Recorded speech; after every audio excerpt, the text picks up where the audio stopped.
देश में राष्ट्रपति का चुनाव करने के लिए आज होगा मतदान। सुबह 10 बजे से लेकर शाम 5 बजे तक देश की संसद और राज्यों की विधानसभाओं में सांसद और विधायक वोट डालकर करेंगे नए राष्ट्रपति का फैसला।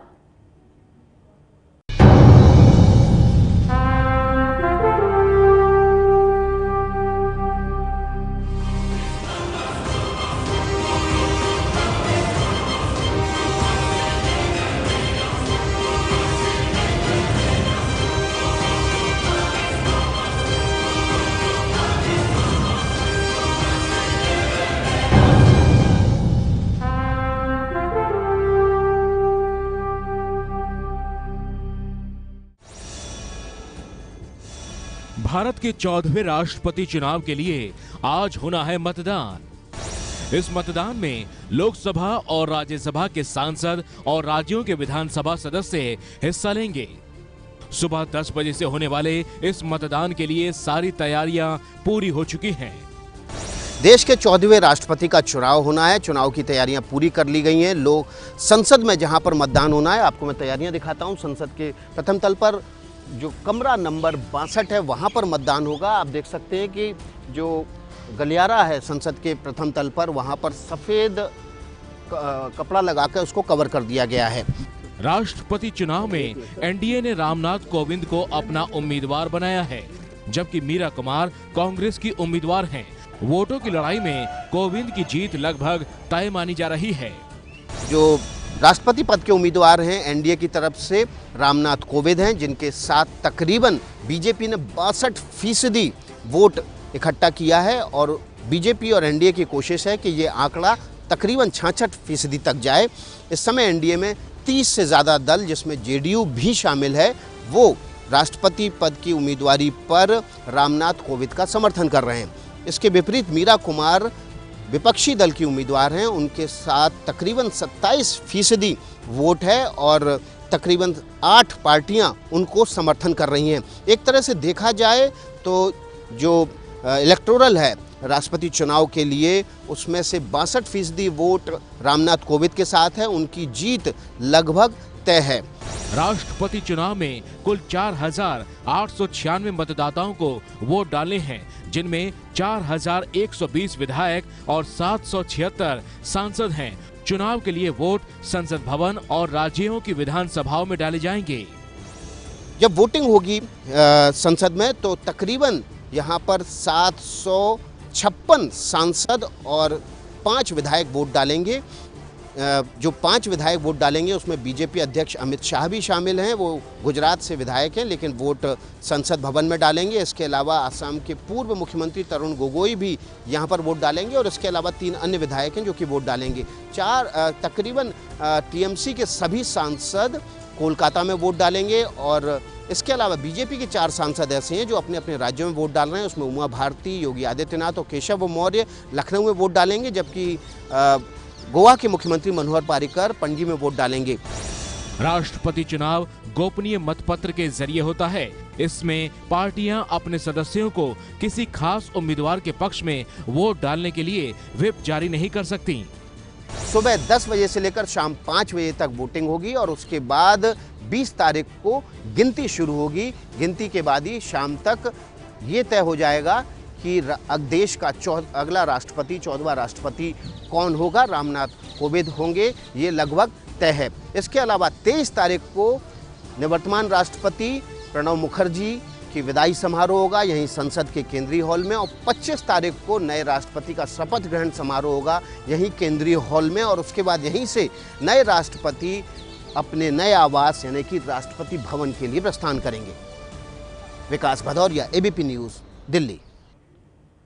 तो आपने देखा कि नए राष्ट्रपति का चुनाव आज किस तरीके से होगा और किसका पलड़ा भारी है। जाहिराना 62% वोट के साथ रामनाथ कोविंद का पलड़ा भारी नजर आ रहा है।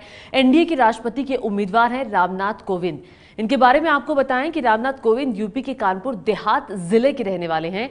उन्होंने दिल्ली हाई कोर्ट और सुप्रीम कोर्ट में 16 साल तक प्रैक्टिस की है। 2015 में उन्हें बिहार का राज्यपाल बनाया गया। एक नजर आपको दिखाते हैं रामनाथ कोविंद के राजनीतिक सफर पर। आपको सर उम्मीद थी कि आप राष्ट्रपति पद के लिए आप नामित होंगे, आपको एनडीए राष्ट्रपति बनाने के लिए चुनाव के लिए घोषित करेगी? दिशा में हमारा कोई ध्यान नहीं था। I had been working here quite satisfactory. Ramnath Kovind वो व्यक्ति जो एनडीए के राष्ट्रपति उम्मीदवार हैं, वो व्यक्ति जो अगले कुछ दिनों में देश के सर्वोच्च संवैधानिक पद पर विराजमान होने वाले हैं। अचानक से सुर्खियों में आए रामनाथ कोविंद मूल रूप से यूपी के कानपुर देहात जिले के डेरापुर तहसील के परौक गांव के रहने वाले हैं। राष्ट्रपति उम्मीदवार बनाए जाने के बाद गूगल पर इन्हीं के नाम की चर्चा है, लेकिन कहानी यहां से शुरू नहीं होती। रामनाथ कोविंद को पूरी तरीके से जानने के लिए आपको फ्लैशबैक में चलना पड़ेगा। साल 2014 लोकसभा चुनाव। चुनावी रणनीति बनाने के लिए तब के यूपी प्रभारी अमित शाह लखनऊ में डेरा डाले हुए थे। रामनाथ कोविंद बुंदेलखंड की उरई जालौन सुरक्षित लोकसभा सीट से टिकट चाहते थे। वो लखनऊ पहुंचे, लेकिन टिकट उन्हें नहीं मिला। शायद नियति ने उनके नसीब में कुछ और ही लिखा था। फिर साल 2015 का आया। बिहार जैसे बड़े राज्य के विधानसभा चुनाव में बीजेपी की करारी हार हुई। लालू और नीतीश से सामंजस्य बैठाने के लिए बीजेपी को राज्यपाल पद के लिए एक कद्दावर नेता की जरूरत थी और उन्होंने रामनाथ कोविंद को चुना और वहां से रामनाथ कोविंद के सितारे बुलंदी पर पहुंच गए। 16 अगस्त 2015 को रामनाथ कोविंद को बिहार का राज्यपाल बनाया गया। रामनाथ कोविंद को लंबा राजनीतिक अनुभव है। कोविंद पहली बार साल 1991 में कानपुर की घाटमपुर सीट से संसदीय चुनाव लड़े थे, लेकिन तब हार गए। कोविंद को अटल बिहारी वाजपेयी के करीबी होने का फायदा मिला। साल 1994 से 2006 तक लगातार 12 साल कोविंद राज्यसभा के सदस्य रहे। इस दौरान साल 1998 में कोविंद बीजेपी के अनुसूचित मोर्चा के अध्यक्ष बने। साल 2007 में कानपुर देहात की भोगनीपुर सीट से कोविंद ने विधानसभा चुनाव लड़ा, लेकिन फिर हार गए। रामनाथ कोविंद बीजेपी के राष्ट्रीय प्रवक्ता भी रहे। रामनाथ कोविंद ने अपने राजनीतिक करियर में बहुत सारे उतार चढ़ाव देखे, लेकिन अगर अब सब कुछ ठीक रहा तो दलित जाति से आने वाले रामनाथ कोविंद का राष्ट्रपति बनना लगभग तय है। यहाँ दिलचस्प बात यह है कि उत्तर प्रदेश ने अब तक कई प्रधानमंत्री दिए हैं, लेकिन रामनाथ कोविंद यूपी में जन्मे पहले राष्ट्रपति होंगे। रामनाथ कोविंद देश के दूसरे दलित राष्ट्रपति होंगे। के.आर. नारायणन देश के पहले दलित राष्ट्रपति थे। खास बात यह है कि दलित जाति से आने वाले रामनाथ कोविंद को राष्ट्रपति उम्मीदवार बनाए जाने के पीछे मोदी की भविष्य की राजनीति है। कोविंद को राष्ट्रपति बना बीजेपी साल 2019 के लोकसभा चुनाव के लिए दलितों को बड़ा संकेत देना चाहती है। एनडीए की बैठक में प्रधानमंत्री नरेंद्र मोदी ने कहा कि रामनाथ कोविंद का राष्ट्रपति बनना उनके लिए सौभाग्य की बात होगी। आपको बताते हैं कि रामनाथ कोविंद पीएम मोदी के कितने करीबी हैं।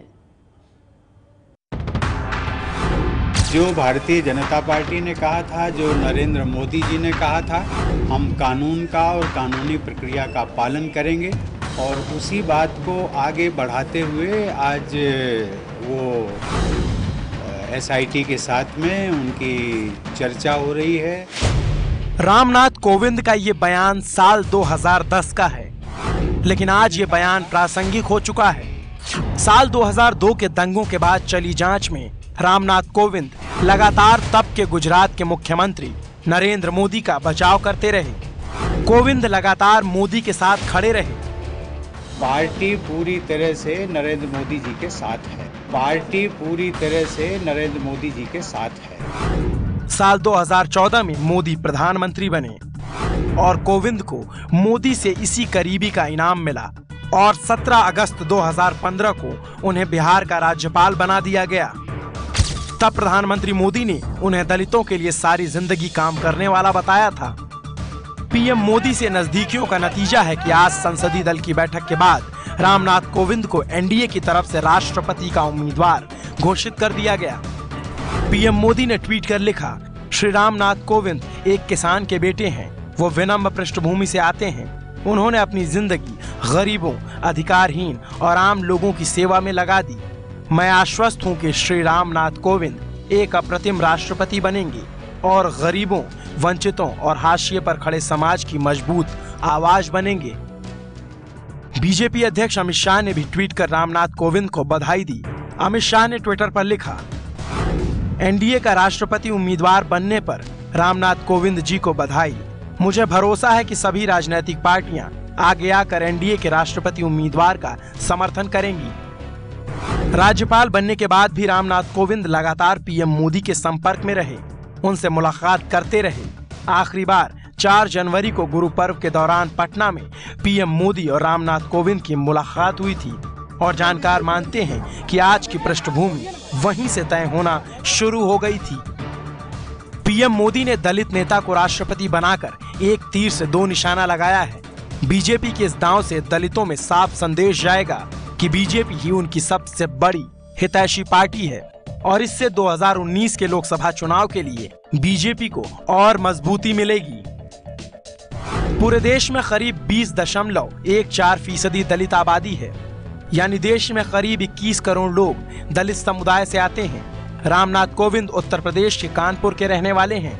संख्या के लिहाज से सबसे ज्यादा दलित उत्तर प्रदेश में रहते हैं, जो कि करीब 20% हैं। खासतौर से उत्तर प्रदेश की 22 करोड़ जनता के लिए तो एक गौरव का विषय है ही। इस देश के अंदर दलित समुदाय के लिए भी इससे बड़ा सम्मान दूसरा नहीं हो सकता है कि देश के सर्वोच्च संवैधानिक पद पर उन्हें बैठने का एक अवसर श्री रामनाथ कोविंद जी के माध्यम से प्राप्त होगा। एक हिसाब से देखा जाए तो राष्ट्रपति पद के लिए ये दलित दांव बीजेपी ने साल 2019 के लोकसभा चुनाव में विरोधियों को चित करने के लिए चला है। पीएम मोदी को साल 2014 की तरह प्रचंड बहुमत लाना है तो दलितों को अपने खेमे में करना बेहद जरूरी है। रामनाथ कोविंद को राष्ट्रपति उम्मीदवार बनाना उसी दिशा में बढ़ाया गया एक कदम है। ये है एबीपी न्यूज़, आपको रखे आगे।